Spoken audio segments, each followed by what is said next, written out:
प्रधानमंत्री नरेंद्र मोदी इंडोनेशिया के जिस दौरे पर रवाना हुए उससे चीन में खलबली है। खलबली इसलिए क्योंकि इस दौरे पर इंडोनेशिया के साथ ब्रह्मोस मिसाइल की डील होगी। इस डील के तहत इंडोनेशिया ब्रह्मोस मिसाइलों की खरीद का ऑर्डर देगा जो भारत में बनती है। इंडोनेशिया के साथ ब्रह्मोस मिसाइल की डील सिर्फ डिफेंस एक्सपोर्ट के लिहाज से ही नहीं बल्कि कई मायने में खास है। इस डील के साथ इंडोनेशिया तीसरा साउथ ईस्ट एशियाई देश है जो ब्रह्मोस का ऑपरेटर बन जाएगा। ऑपरेशन सिंदूर में ब्रह्मोस जिस तरह पाकिस्तान पर कहर बनकर टूटा था, इसके बाद से ही कई देशों ने ब्रह्मोस की डील या तो फाइनल कर ली या इसके करीब है। इनमें इंडोनेशिया, फिलीपींस, वियतनाम, साइप्रस जैसे देश शामिल हैं। पिछले महीने साइप्रस के राष्ट्रपति निकोस क्रिस्टोडोलाइस भारत यात्रा पर थे। प्रधानमंत्री मोदी और रक्षा अधिकारियों के साथ नई दिल्ली में बातों मुलाकातों के बाद अचानक ही ब्रह्मोस मिसाइल सुर्खियों में आई।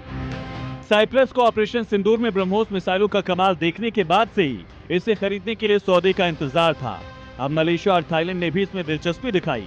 आपको बताते हैं क्यों ब्रह्मोस मिसाइल खास है और इसकी डिमांड क्यों बढ़ी है। इस डेमो वीडियो से समझिए सुखोई जैसे फाइटर जेट से लॉन्च होने के बाद ब्रह्मोस मिसाइल कैसे कहर बनकर टारगेट पर टूटती है। एक बार लॉन्च होने के बाद ब्रह्मोस मिसाइल की गति इतनी भयानक और आक्रामक होती है कि दुश्मन के रेडार और मिसाइल डिफेंस सिस्टम के लिए इसे इंटरसेप्ट करना यानी रोकना नामुमकिन के बराबर है। इसे भारत के डीआरडीओ और रूस की एजेंसी एनपीओएम ने मिलकर विकसित किया है। ये दुनिया की सबसे तेज सुपरसोनिक क्रूज मिसाइलों में से एक है। स्पीड मैक 2.8 यानी आवाज की गति से करीब 3 गुना। इसे जमीन, समुद्र और हवा कहीं से भी लॉन्च किया जा सकता है। यह 800 किलोमीटर की रेंज में किसी भी टारगेट को तबाह कर सकती है। डिफेंस एक्सपर्ट्स का मानना है कि ब्रह्मोस सिर्फ चीन के साथ चैन हथियारों की होड़ या ताकत दिखाने तक सीमित नहीं है, बल्कि ये चीन पर भारत की एक बहुत बड़ी मनोवैज्ञानिक जीत है।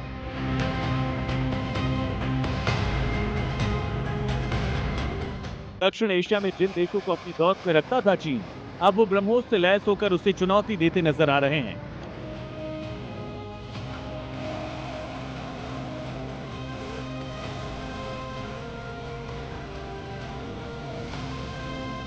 खुद चीन एलओसी पर अपनी जिन सैन्य बेस को अजेय मानकर निश्चिंत बैठा था, वो अब ब्रह्मोस के टारगेट रेंज में आने की वजह से पूरी तरह असुरक्षित हो चुके हैं। रिपोर्ट